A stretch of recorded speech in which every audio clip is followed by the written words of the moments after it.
یزید نے آرڈر جاری کیا کہ امام حسین میری بیعت کریں۔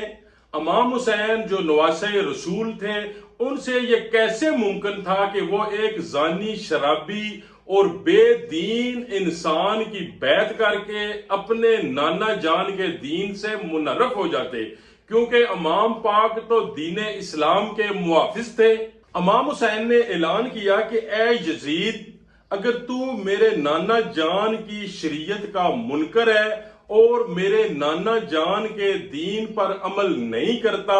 تو یہ کیسے ممکن ہے کہ میں تیری بیعت کروں۔ یزید اور اس کے پیروکاروں کا یہ پروگرام تھا کہ امام پاک کو مدینہ شریف میں ہی شہید کر دیا جائے۔ امام پاک کو یزید کی اس پلاننگ کا جب پتہ چلا تو امام حسین نے اپنے عزیز و اقارب کو حکم دیا کہ چلو، میں نہیں چاہتا کہ میرے نانا جان کے شہر میں میرا خون ناحق بہایا جائے۔ اس کے بعد آپ اپنے نانا جان حضرت محمد صلی اللہ علیہ وسلم کے روضہ اقدس پر حاضر ہو کر زارو قطار رو کر فریاد کرتے ہیں کہ اے میرے نانا جان، اب آپ کی امت مجھے آپ کے شہر مدینہ میں رہنے نہیں دیتی۔ روتے ہوئے آپ کی آنکھ لگ جاتی ہے اور آپ خواب میں دیکھتے ہیں کہ جناب رسول کریم صلی اللہ علیہ وسلم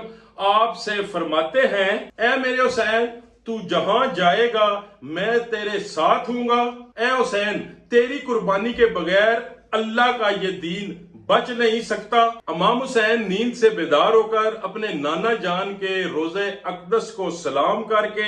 اپنی والدہ کے روضہ سے رخصت ہو کر تمام بچوں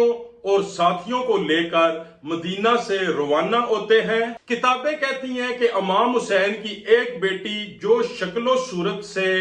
حضرت مائی فاطمہ الزہرا رضی اللہ تعالی عنہ کی ہم شکل تھی، امام حسین نے اپنی اس بیٹی کا نام فاطمہ صغرا رکھا تھا۔ امام حسین کو یہ علم تھا کہ میری شہادت کے بعد میری بہنوں، بیٹیوں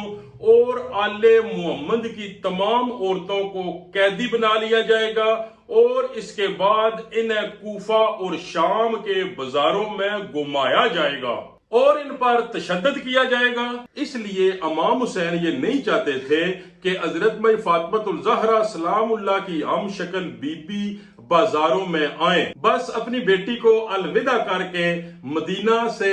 مکہ کی طرف روانہ ہو جاتے ہیں، کیونکہ مکہ میں اللہ کا گھر ہے اور یہ مکہ کی زمین ساری کائنات کے لیے امن کی جگہ ہے۔ امام حسین مکہ میں چند ماہ گزارتے ہیں کہ یزید کو اس بات کا علم ہو جاتا ہے کہ امام حسین مدینہ سے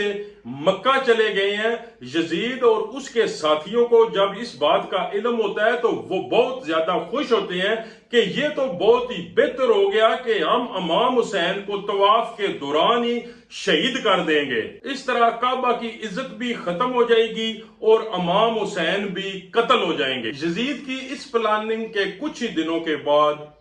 کوفہ والے امام حسین کو لیٹر لکھ لکھ کر کہتے ہیں کہ کوفہ اب رہنے کی جگہ نہیں رہی، یزید کی آرمی ہم پر بہت زیادہ ظلم کرتی ہے، اس لیے آپ جلد کوفہ آ جائیں۔ ان لیٹرز میں کچھ ایسے لیٹرز تھے جن پر یہ تحریر لکھی ہوئی تھی کہ اے امام حسین، اگر آپ ہمارے پاس کوفہ نہ آئے تو روز محشر ہم آپ کی شکایت آپ کے نانا جان حضرت محمد صلی اللہ علیہ وسلم سے کریں گے کہ دین مٹ رہا تھا اور آپ کا نواسا خاموش تھا۔ اس کے فوراً بعد امام حسین نے اپنا ایمبیسڈر بنا کر مسلم بن عقیل کو کوفہ روانہ کیا اور حضرت مسلم کو حکم دیا کہ کوفہ جا کر وہاں کے حالات معلوم کر کے مجھے فوراً لیٹر لکھو، اس کے بعد میں بھی کوفہ پہنچ جاؤں گا۔ آپ نے کوفہ والوں کی امام حسین سے محبت کو دیکھ کر ایک لیٹر امام حسین کو لکھا کہ آپ فوراً کوفہ پہنچ جائیں تاکہ یہ سارے لوگ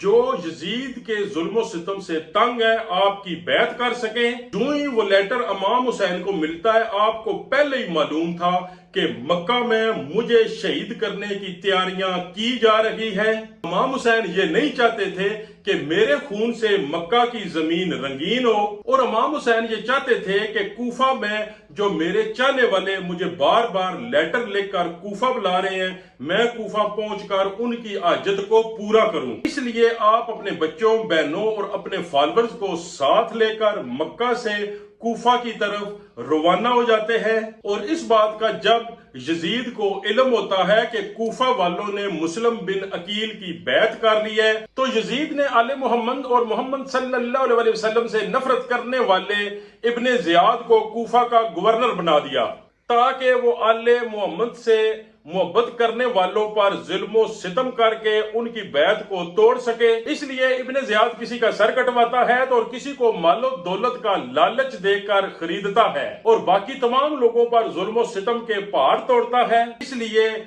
کوفہ کے لوگ مسلم بن عقیل سے دور ہو جاتے ہیں، بلکہ ایک وقت ایسا آتا ہے کہ حضرت مسلم بن عقیل بالکل تنہا رہ جاتے ہیں اور کوفہ کی گلیوں میں تنہا چکر لگاتے رہتے ہیں، اور اہل کوفہ سے کہتے ہیں کہ اے کوفہ والو، تم نے تو مجھے لیٹر لکھ لکھ کر یہاں بلوایا تھا، اور آج تم اپنے گھروں میں ایسے چھپ کر بیٹھے ہو جیسے تم مسلم بن عقیل کو جانتے ہی نہیں۔ حضرت مسلم بن عقیل چلتے چلتے ایک گھر کے پاس آتے ہیں اور اس کی دہلیز پر بیٹھ جاتے ہیں۔ اس گھر سے ایک اماں جی باہر نکلتی ہیں اور آپ سے پوچھتی ہیں کہ اے نوجوان، تو کون ہے اور اس طرح کیوں یہاں پہ بیٹھا ہوا؟ کیا تجھے علم نہیں ہے کہ گورنر نے آرڈر کیا ہے کہ کوئی بھی اپنے گھر سے باہر نہ نکلے، اور جو بھی بندہ گھر سے باہر نکلے گا اسے قتل کر دیا جائے گا؟ حضرت مسلم بن عقیل فرماتے ہیں، اماں جی یہاں پہ میرا کوئی اپنا گھر نہیں ہے، اور نہ ہی کوئی میرا یہاں پہ ریلیٹیو رہتا ہے جس کے گھر میں چلا جاؤں۔ اور مائی پوچھتی ہے کہ آپ کون ہے؟ تو آپ بتاتے ہیں کہ میرا نام مسلم بن عقیل ہے اور میں مدینہ شریف کے رہنے والا ہوں۔ مائی پاک جو ہی آپ کی گفتگو سنتی ہے تو وہ آپ کو اپنے گھر لے جاتی ہے اور کہتی ہے کہ آج کی رات آپ میرے ساتھ رہیں، کل آپ کہیں دور چلے جانا۔ وہ مائی حضرت مسلم بن عقیل کی بہت زیادہ مہمان نوازی کرتی ہے، اور یہ گفتگو جب اس مائی کا بیٹا بدبخت سنتا ہے تو وہ بڑا خوش ہوتا ہے کہ میں صبح یہ خبر گورنر کو دوں گا تو اس نے حضرت مسلم بن عقیل کے سر کا بہت بڑا انعام رکھا ہوا ہے، اور گورنر مجھ سے خوش ہو کر مجھے بہت زیادہ مال و دولت دے گا۔ اس طرح اس مائی کا بیٹا ابن زیاد کو حضرت مسلم بن عقیل کی مخبری کر کے بتاتا ہے، اور ابن زیاد کی آرمی آپ کو گرفتار کرنے پہنچ جاتی ہے۔ آپ بڑی جرأت سے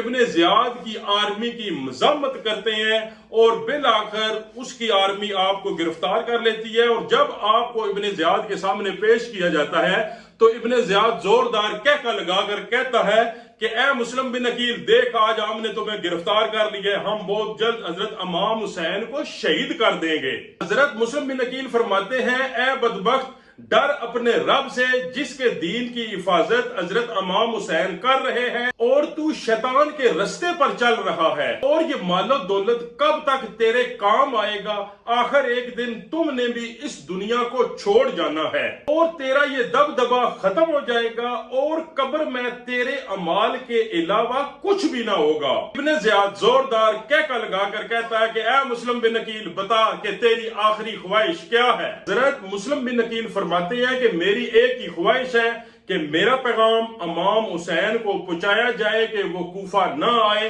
کیونکہ کوفہ کے لوگ بہت ہی بے وفا ہیں۔ ابن زیاد اور اس کے دربار والے حضرت مسلم بن عقیل پر انستے رہے، اور آپ کو چھت سے گرا کر شہید کر دیا جاتا ہے۔ جیسے ہی آپ کی روح پرواز کرنے لگتی ہے تو آپ حضرت امام حسین کو آخری سلام پیش کرتے ہیں اور عرض کرتے ہیں، اے میرے مولا حسین، اپنے غلام کا سلام قبول کیجئے۔